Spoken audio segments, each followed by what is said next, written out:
Fortune's always hiding. I've looked everywhere. I'm forever blowing bubbles. Pretty bubbles in the air. Okay, we have a different video today.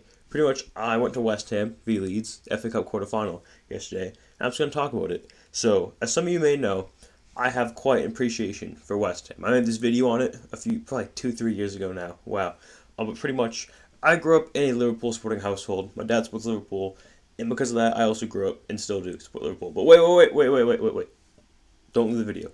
Pretty much, some of you may have a similar experience when you definitely have that one club group supporting, but there's other people, friends, family, they support another club. So you kind of have your club, but then you always have a club that, unless they're playing your main one, you kind of want to see them winning. And that's always in West Ham for me. I have family that support West Ham. I have friends that support West Ham. And because of that, I've always wanted to see West Ham do well. As long as they're playing Liverpool, you can count on my support. That's always been the case. So as you can probably tell by my accent in the title of this video, I grew up in America, but I live in England now. So pretty much, I've not been to a West Ham game yet until yesterday. So it's Easter.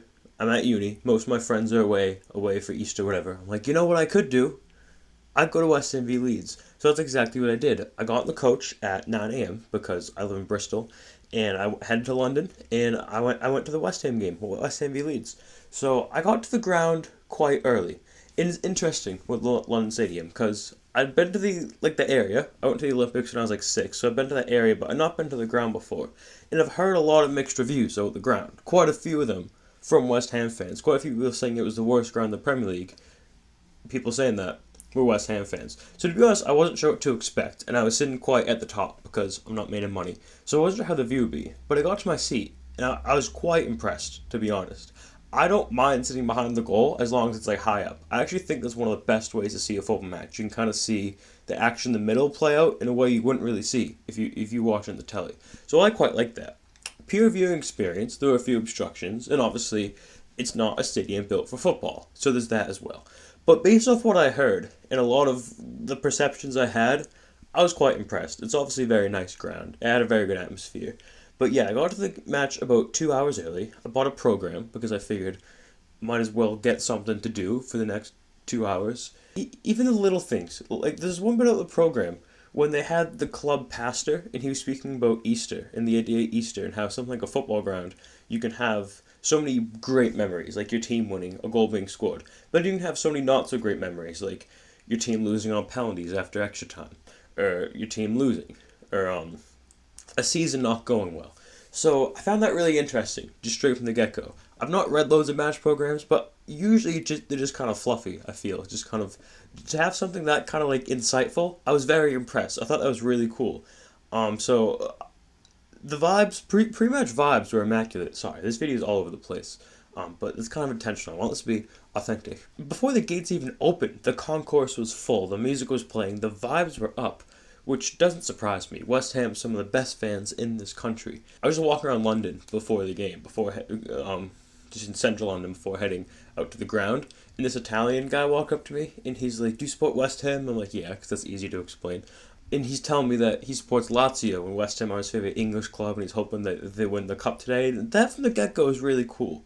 We had this guy from Italy walk up and talk about how much he loves West Ham. You don't get that with any football club. Okay, you might get that with the big six teams. For a club like West Ham, obviously an incredible, well-respected, historic club, but for a club like West Ham to get that, not every club gets that, is what I'm trying to say. The game starts.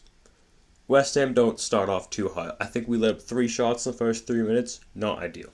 Not really what you want. But, and Leeds did take the lead. Leeds took the lead. And the first half was not very inspiring. But then, in the second half, Thomas Souček came on. The main takeaway I had in the first half, the middle was way too open. The middle was a bit too exposed. They weren't playing out to the wings in the middle, and most of their attacks were coming through the middle. When Thomas Souček came on, that changed. I knew how much this man meant for this club, but the round of applause that he got when he came on, and seeing the instant impact that he made, was incredible.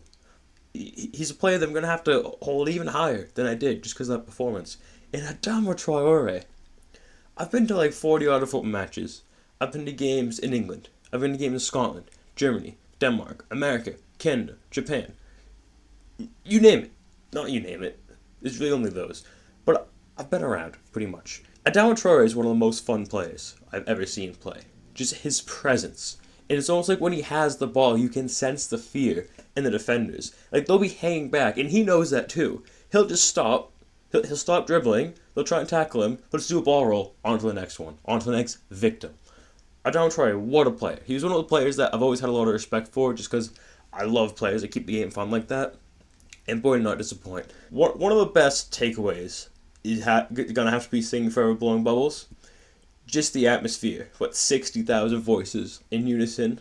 I've been to quite a bit of football games, but I usually go to kind of lower level football games, so like non-league up to League 2, which is some great atmospheres. I'm not trying to diminish that. It just, the grounds are a bit smaller. So if you get an Anthem, you don't really get the full magnitude that you get something like West Ham. Premier League Ground 2 I've been to is Brighton, and my nan's book club is probably louder than that place. So, but just hearing Forever Blowing Bubbles and the players walked out, and not just when they walked out, but when the second half started, when extra time started, before the shootout, it's just always, the energy was always the same.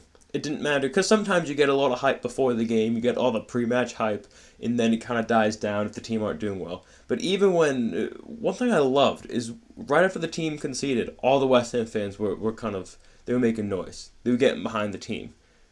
So many other clubs would just be like, yeah, just kind of sit back a bit. And there were some fans doing that, and that's fine. There's no right way to do this. One of the main things I believe in, there's no right or wrong way to be a fan. I think I find it weird when people kind of judge fan bases so objectively in such a binary sense, because it's something that's so subjective. But I just loved that when they were down, they thought, no, we're still in this. We're going to get this done. Because this is an FA Cup quarter-final between West Ham and Leeds. These are two teams that were always going to be properly going for it, and two teams that were properly going for it. So pretty much the clock's in the 9th minute mark.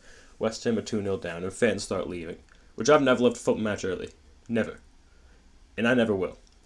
Unless something like insane happens. Unless it's like an unforeseen circumstance, right? But no, I don't plan on leaving a football match early. Ever. And that didn't change. I had no intention to leave early, and I didn't. And I'm glad I didn't, because West Ham scored 2 goals past stoppage time to bring the game into extra time. The fucking limbs. The limbs. Again, I can't tell you how many football matches I've been to. I actually can, because I have this at the tracks, and I've been to 37. But of all the football matches I've experienced, in all the different countries, in all the different cultures, all different clubs, all different levels, the fucking limbs when the Sassy goal went in. Oh my god, just thinking about it makes me feel, ugh! It just, the whole day was just testament to how great of a fan base this is, and how great of a club this is. And to be honest, the performance, definitely the first half performance, and even most of the second half performance, the fans deserve better. So when that second goal went in, and we thought, we're still in this, we very much have a chance, that was the feeling. That was the sentiment, and that was expressed in the reaction from the crowd. And then, obviously, extra time happened. Because I live in Bristol, I booked my coach beforehand. So pretty much my coach back was at 8:30. Extra time started. I came to terms with the fact I wasn't going to make my coach back. I wasn't even thinking about that. To me, that wasn't a right now problem. That was like a 30-minute from now problem. And I'm glad I saw it that way, because even though West Ham lost on pens, and as gutting as that was, when I think of the day, I think of singing Forever Blowing Bubbles. I'm going to think of the reactions after both the goals in stoppage time. I'm just going to think of the energy in that stadium, before the game, during the game, even after the game. It was quite fun as well, even though we lost. We made the most of it. So yeah, obviously lost on pens.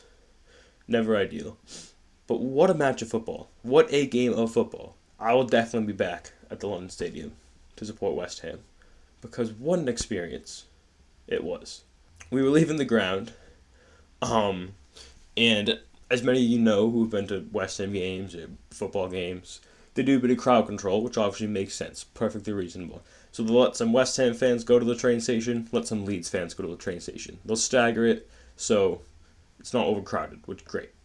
I made a short on this, so apologies if you've already seen that, but pretty much this bit of fencing between us. We got the West Ham fans, where we are, then we got the Leeds fans, and we were doing a bunch of chants to the Leeds fans. Bring the fact that Jimmy Savile is from Leeds. I just kind of, it was one of those moments I just kind of soaked it all in. I thought, we're stood here, and we're winding up opposing football fans by bringing up a sex offender while waiting in a queue.